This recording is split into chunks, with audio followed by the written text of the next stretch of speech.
Okay, so imagine this. A nation is being told to just forget democracy, the very system that much of the world sees as the ultimate goal. Well, this isn't some thought experiment. It's happening right now in Burkina Faso, as the country tries to completely reboot its identity, its politics, and its future. Let's get into it. And it all kicks off with this bombshell of a statement from the country's leader, Captain Ibrahim Traoré. I mean, when the person in charge says democracy itself is lethal, you know we are way past simple policy changes. This is a full-blown revolution from the top down. So, how does an entire country actually go about forgetting democracy? Well, for Burkina Faso, it seems to start with systematically tearing down the old structures, which they now see as a kind of foreign poison. And when you look at this timeline, you can see just how deliberate this whole process has been. What started in 2022 as a coup, with a promise to get back to democratic rule pretty quickly, has now morphed into a 5-year extension for the military junta. And then, bam, a total ban on all political parties. They're literally wiping the slate clean to build something new. And Captain Traoré, he is not shy about his reasons. He points to places like Libya, saying that Western-style democracy always comes with bloodshed. And political parties, to him, they're not a way for people to have a voice. He calls them dangerous and divisive, just filled with liars and sycophants. In his eyes, the whole Western model is fundamentally busted and just not right for Africa. So that begs the question, right? If you're going to toss out democracy, what do you replace it with?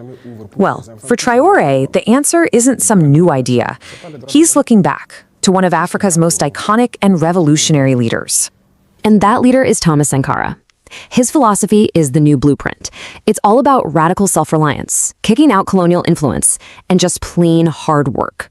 And you can see why this is hitting home right now. It's this powerful idea that, hey, if we're ever going to catch up with the rest of the world, those old 6-hour workdays and depending on other countries, that's all over.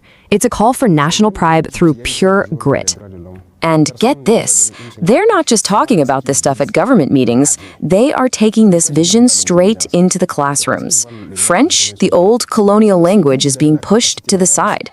Instead, they're rolling out 13 local languages in the school system. The mission is totally clear: decolonize the mind, raise a new generation that's fiercely patriotic, and get them to find their identity in their own culture, even growing their own food at school to break away from foreign aid. But of course, there is another side to this story, a very different one. Critics, like activist Bintou Gasson, are looking at all this and saying, hold on a second, this isn't liberation, this is straight up indoctrination. They argue that what kids really need is justice and the rule of law, not propaganda. So you have to ask yourself, is this a real path to a new, stronger identity? Or is it just a smart way to control the narrative, starting with the youngest citizens?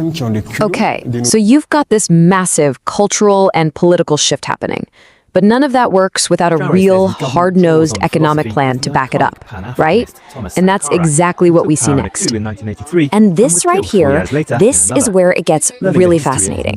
The government just declared a brand new brewery, an urgent public utility. Let that sink in for a second. They're treating a beverage plant with the same level of national priority as a hospital or the power grid. This is about so much more than just making drinks. It's a massive symbol of a whole new economic strategy.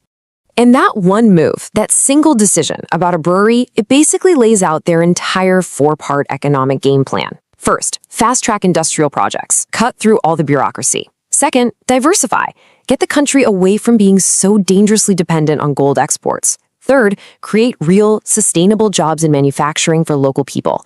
And fourth, it's a huge signal to investors that Burkina Faso is building its own path and is open for business, but on its own terms. But here's the thing, a pivot this radical, this fast, it always comes with a price. And the price for this new sovereignty is incredibly complex and incredibly high. You can see that price tag really clearly in how the country's friendships around the world are changing. It's a total realignment. So out goes the old colonial power, France, and its military. And who's stepping in? Well, you've got Russia providing military help. It's a major gamble, shifting away from traditional Western allies to find new partners. And this isn't just talk, we're seeing it happen in real time. Look at this. India recently sent 1,000 metric tons of rice to help with food security. It's a perfect example of how other nations, especially from the global south, are stepping up to fill the gap that Western powers have left behind. But underneath all these big geopolitical moves and economic plans, there is a brutal, tragic reality on the ground. The ultimate test for this government is security, and this is where the story gets incredibly complicated and, frankly, heartbreaking. The same report attributes a staggering 2/3 of those civilian deaths not to Islamist militants, but to the state's own military forces and the militias allied with them. That is the paradox at the very heart of this Great Reset, a search for security that, for many people, is bringing even more violence.